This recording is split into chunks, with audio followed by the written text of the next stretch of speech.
This week on IUP NewsCenter, an up-to-date report on IU Patty's weekend. Also, the latest information on a new brewery coming to Indiana. Plus, your latest updates in sports and entertainment right here on the IUP NewsCenter.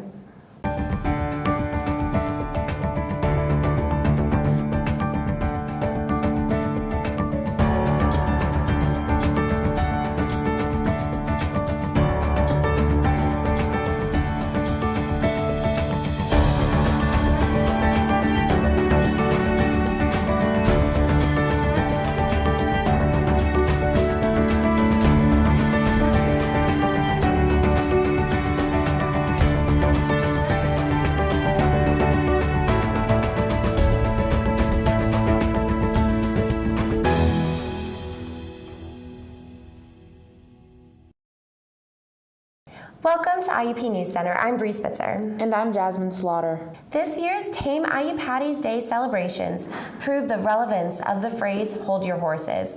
Local police had their work cut out for them after last year's riots that resulted in over 100 arrests. Thanks to the dedicated troopers from the state police, this shocking number of arrests decreased dramatically to only 2 recorded incidents. According to Borough Police Chief William Sutton, there are 2 factors that played a key role in maintaining an orderly atmosphere. First, there was the police force's extensive planning and officer deployment. Additionally, the 4 teams of troopers mounted on horseback that surveyed the downtown Indiana area on Friday and Saturday kept the celebrations contained mostly indoors. Thanks to the hard work of the local law enforcement, IUP is slowly rebuilding its good reputation. Edinboro College is in shock this week as a student opened fire on 2 men. 20-year-old Devin Stevenson reportedly fired a concealed handgun at the 2 men, reportedly hitting one in the shoulder and the other in the thigh. Luckily, police arrived quickly and arrested Stevenson without anyone else being harmed. The university was then placed under lockdown, and students were kept safe indoors. Stevenson has been expelled from school and now faces homicide and aggravated assault charges. The 17-year-old who was behind the trigger at the Monroeville Mall shooting was ordered to stand trial on Wednesday on attempted homicide, aggravated assault, and other charges. There were only 2 witnesses that testified at the trial, one of which was Mary Singleton, who was injured at the shooting. Singleton was wounded in her left arm, which is still in a sling. Her husband was also wounded when another bullet severed the femoral artery in his leg. He is still in a patient physical rehab. Since the shooting, the mall has instituted a policy banning minors from most areas of the mall on Fridays and Saturdays after 6 p.m. unless with a parent or guardian. A state college student is responsible for hitting 5 parked cars with his pickup truck. Elliot Ziegler was driving his vehicle along the 300 block of Washington Street at 12:18 a.m. on Sunday. According to Indiana Borough Police, investigators believe that alcohol may have been involved, but no charges have been filed. Indiana firefighters and the Citizens Ambulance Service were also present at the scene. No information is available as to whether Ziegler was injured. Andrew Donald Elliott, 25, was jailed in Indiana this week for allegedly raping a 25-year-old woman in Burrell Township. When troopers attempted to serve Elliott with an arrest warrant at his home on Monday, he ran through Homer City and into a wooded area, police said. Troopers used a helicopter and were arrested in the search by Homer City's K-9 team, but couldn't capture him. Elliott turned himself in later that day, police said. Elliott was arraigned before Clymer District Judge George M. Thachek. He was placed in Indiana County Jail in lieu of $100,000 bond, pending a preliminary hearing March 24th before Thachek. An altercation Friday night ends with a Marion Center man being shot in the leg. Matthew Crossman and Carl Barocious were fighting at a home in Green Township at 9 o'clock Friday evening. The arguing ended with a shot being fired and hitting Crossman in his upper thigh. This happened after Crossman allegedly punched the 71-year-old Barocious in the jaw. Police didn't comment if Crossman got treated at a hospital, and no charges have been filed so far. The Obama administration released the nation's first major regulations on hydraulic fracking on Friday. This technique for oil and gas drilling has not only led to major increases in U.S. energy production, but it also has raised several concerns about safety and health risks. Fracking involves injecting chemicals deep underground to break up rocks around oil and gas deposits, potentially contaminating water supplies and injuring wildlife in the process.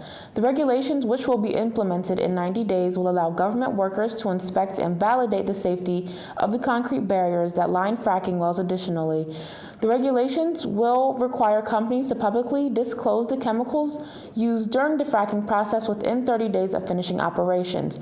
These regulations are just the beginning in a series of new laws governing fracking practices. The Pennsylvania Department of Environmental Protection is taking action to protect nearby residents and the quality of a recovering river by removing untreated water and technologically enhanced, naturally occurring radioactive material from a water pond on the site of the former Tunnelton Liquids Company in Conemaugh Township.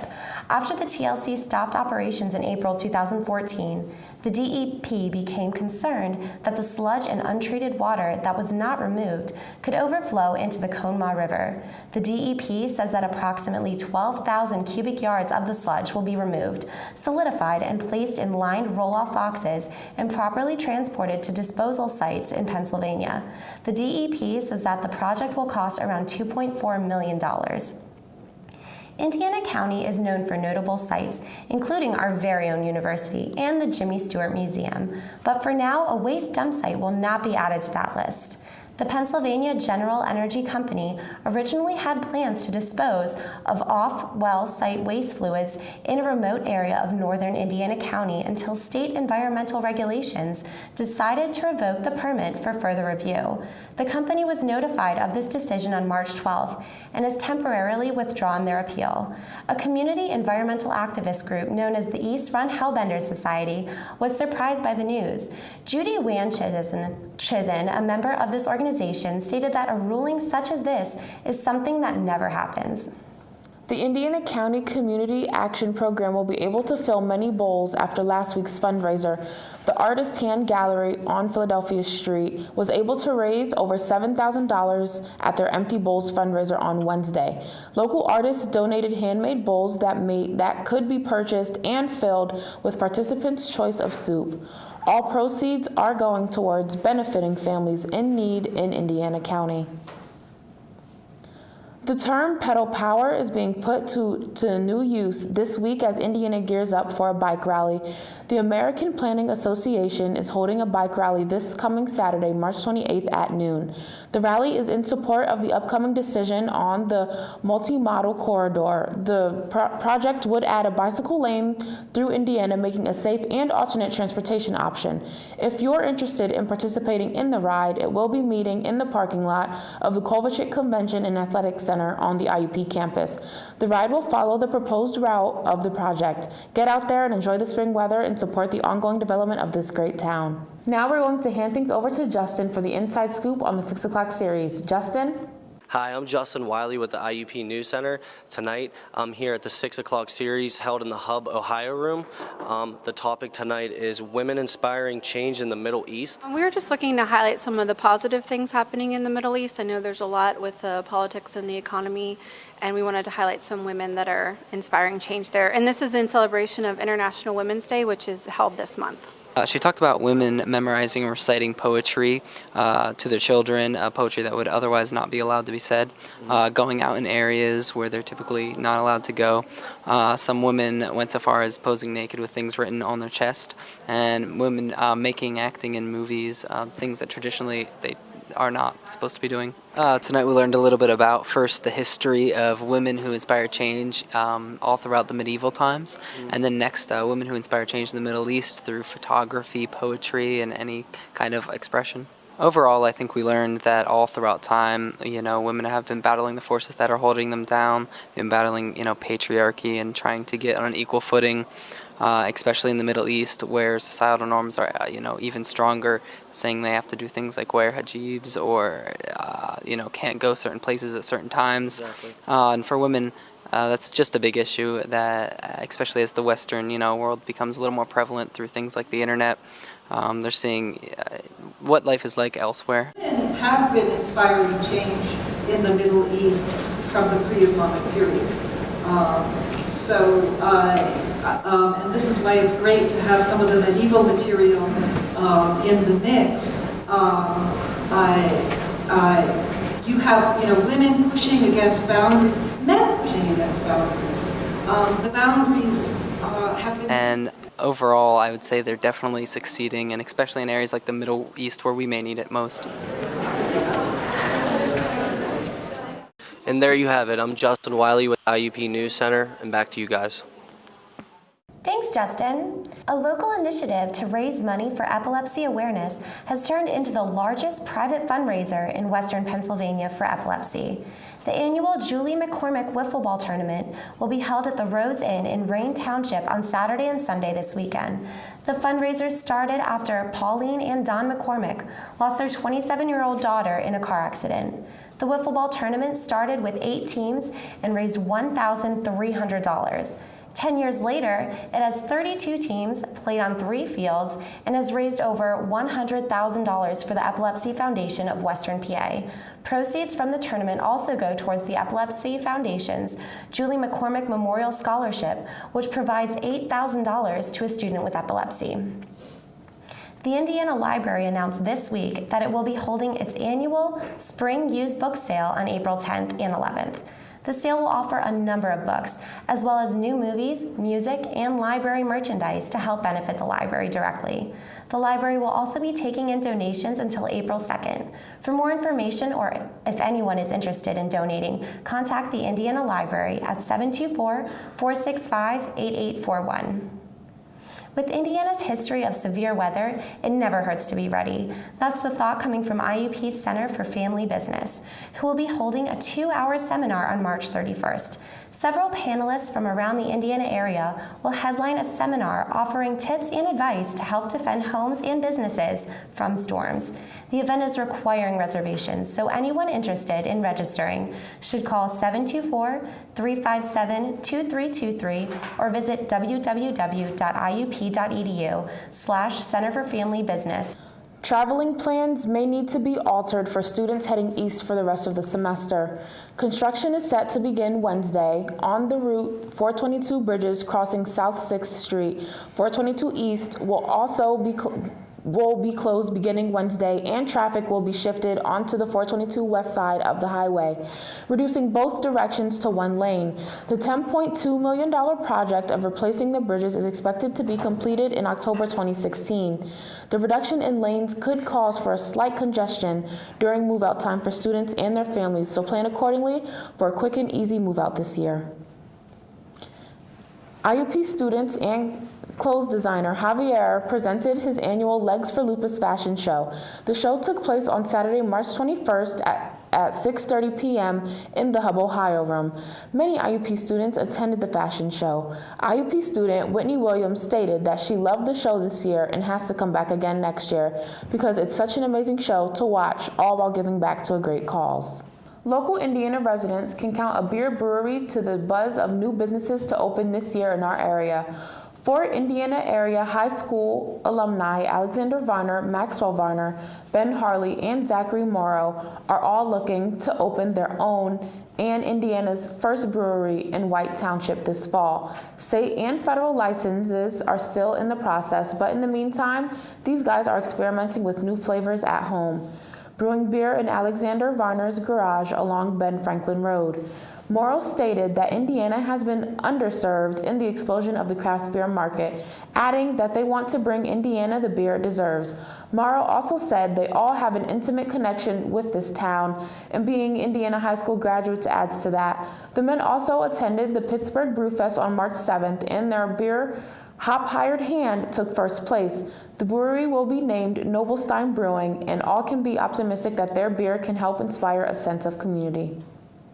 Now we are going to hand things over to Trisha Barish for the latest in sports. Trisha?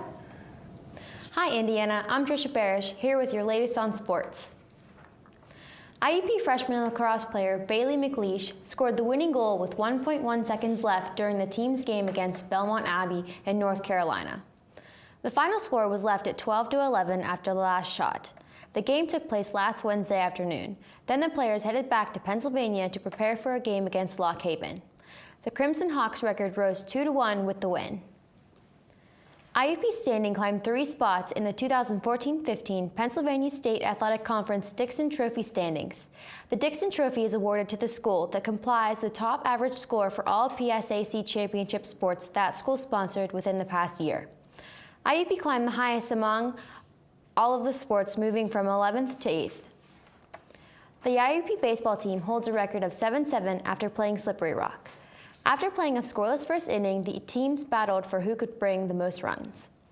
In the end, Slippery Rock took the win, but the Crimson Hawks hold a 4-2 divisional record, which is one of the top marks in the Pennsylvania State Athletic Conference West. Slippery Rock's division's record only stands at 2-4. Well, that's all the sports I have until next week. Back to you in studio. Thanks, Trisha. Brittany Person had the chance to attend the Chamber of Commerce after hours earlier this month. Let's join her as she gives us the inside scoop on the 2015 Leaders Circle of Indiana Finalists Awards. Brittany? There's excitement in the air tonight at the KCAC for the Leaders Circle of Indiana's finalists for the 2015 Athena and Male and Female Civic Leaders Awards presented during the Chamber of Commerce after hours. The 3 award recipients will be those who have contributed to bettering the Indiana community and surrounding areas. More specifically, the Athena Award honors a man or a woman who is recognized for professional excellence, community service, and for actively assisting women in their attainment of professional excellence and leadership skills. The Male and Female Civic Leader of the Year Awards recognize local residents who have demonstrated sustained volunteer service, contributions, and accomplishments made on behalf of Indiana County.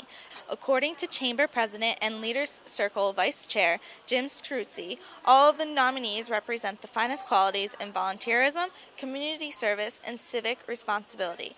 The final recipients will be announced at 2015 Leaders Circle Awards event on Wednesday, April 22nd at the KCAC. Reservations can be made by emailing VIP-RSVP@IUP.edu or by calling University Events at 724-357-2145. April 22nd will truly be a night to remember, so make your reservations today. For IUP NewsCenter, I'm Brittany Person. Thanks, Brittany. The IUP Ambassadors Organization continues to impress with its dedication to the school and all those affiliated with it. The organization was honored for the 18th year by the Council for Advancement and Support of Education-affiliated student advancement programs. This year, it was rewarded at the district level for its outstanding advisor, Sarah Barnett Lauer. CASE evaluates and presents awards to an organization based on its influence over membership and dedication to the university and student advancement. The ambassadors are truly a great group of students who continue to make a very positive difference in the life of the university, said Lauer. If you're an Italian food lover and love supporting a good cause, stop by the Homer City United Methodist Church on March 28th for a home-cooked lasagna dinner. For just $7, you can enjoy the meatless meal, and $1 more, patrons can enjoy some meatballs. The price also includes a tossed salad, home-baked bread, a dessert, and drink. Children ages 6 to 12 eat half off, and children 5 and under eat free. Stop by from 5 to 6:30 in the church's Asbury Hall, just a 5-minute drive from Indiana. One of college students' favorite restaurant chains is currently being built on Oakland Avenue, Chipotle Mexican Grill. A fast food burrito shop will reside at 1781 Oakland Avenue, where Spots Music Center used to be. Chipotle has 37 locations in Pennsylvania, and the 2 closest are in Greensburg and Altoona, which are both between 45 minutes and an hour away. The new food chain will give students a chance to enjoy a popular fast food source without the commute. The IUP Dance Theater Company and the IUP Percussion Ensemble take center stage. The 2 most known performance groups, led by Michael Kingan and Holly Boda Sutton, join forces to create a unique presentation. The concert will take place March 28th at 7 p.m. in Fisher Auditorium. Tickets are $15 and $10 with an iCard. You can purchase tickets at the Hub's box office or by calling 724-357-1313. Indiana residents and students looking for a cultural and musical experience are invited to attend a concert starring Latin Grammy winner Pablo Ziegler and his quartet for Tango on Thursday, March 26, 2015 at 8:00 p.m. in Gornell Recital Hall, located on the second floor of IUP's Sutton Hall. Ziegler is a Grammy-winning pianist, composer, and arranger who will bring in Latin tango-infused sounds to the stage. Tickets are now on sale and can be purchased ahead of time or at the door. Tickets are priced $26 for regular admission, $22 for seniors and groups, and $14 for students and children. Come and enjoy a spectacular performance that is sure to leave you wanting more. Are you looking for something new to do in Indiana? Why not see a local community theater production in the heart of downtown? The Indiana Players will present Clown Bar Friday and Saturday night, March 27th and 28th, and at 2:30 p.m. on Sunday, March 29th. The Indiana Players has been a staple of Indiana County for over 40 years and thrives from community support. Pick up your tickets today and visit indianaplayers.com or call the theater at 724-464-0725. The Philadelphia Street Playhouse is located at 725 Philadelphia Street. If you're interested in film, on March 27, 2015, a screening of The Power of One, a 50-year perspective on the life of Rachel Carson, followed by a Q&A with the filmmaker, will take place at 6 p.m. at the Indiana Theater on 637 Philadelphia Street, Indiana, PA. This documentary is based on the life of Rachel Carson, who is a Western PA native and is universally recognized as one of the most influential people of the 20th century. Her work on Silent Spring is believed to have shaped the environmental movement. Come enjoy an opportunity to gain some insight in the film industry, along with speaking to the filmmaker Patricia DeMarco on her views of the film. The Fashion Association was chosen as the winner for the 2015 St. Patrick's Day t-shirt contest. The shirt reads, IUP on the front and who needs luck, I have charm on the back. The Fashion Association will also receive a $500 prize from the donation of the President's Office. This is the second year the Center for Student Life has held this event. The contest aims to promote positive representations of IUP rather than some negative representations that have been previously made on t-shirts. Students submitted their shirt designs through Crimson Connect, and the winner was determined by votes from IUP's Facebook page. And now we are going to hand things over to Andrew Volk for our entertainment segment. Thanks, Bree, and good afternoon, Indiana. Movie and video game fans rejoice as the iconic hunter the Predator will be appearing as a guest fighter in the upcoming game Mortal Kombat X. The announcement came after a leak on Xbox's website confirming Predator as a downloadable character, alongside returning MK fighters Tanya and Tremor. In addition, players who purchase the Predator will also get free skins to dress characters like Arnold Schwarzenegger and Carl Weathers, the stars of the original 1987 film. The news comes 1 week after Mortal Kombat developer NetherRealm Studios revealed slasher villain Jason Voorhees as the first guest fighter in Mortal Kombat X. Mortal Kombat X releases in April 2015. Next, developer 343 Industries has turned to the most unlikely of places to begin advertising for Halo 5 Guardians, SoundCloud. Last Sunday night, a serialized faux documentary podcast was released called Hunt the Truth, and is said to follow a reporter who got to know series protagonist the Master Chief before the events of Halo 5. The series will be releasing episodes weekly, with the first episode, titled Primer, released Sunday night, along with the Tumblr page for both the podcast and the game. A new trailer also premiered in front of The Walking Dead on Sunday, hinting at details in the plot, which will see the Master Chief on the run from the human military, labeled a traitor. Halo 5 is set to release this fall. In local entertainment this week, the Coventry Inn will be featuring live music on Friday nights. The musical guest will be Patrick Keddy, performing his brand of bluegrass folk music. The music is set to start at 9 p.m. And to echo what Jasmine said, visit the Indiana Theater Friday, March 27th for a screening of The Power of One, which is likely to be a very entertaining and educational event. That's all this week for entertainment news. My name is Andrew Volk. Back to you guys. Thanks, Andrew. Well, that's all the time we have tonight. On behalf of IUP NewsCenter, I'm Bree Spitzer. And I'm Jasmine Slaughter. Make sure to tune in next week for Grade A News. Good night.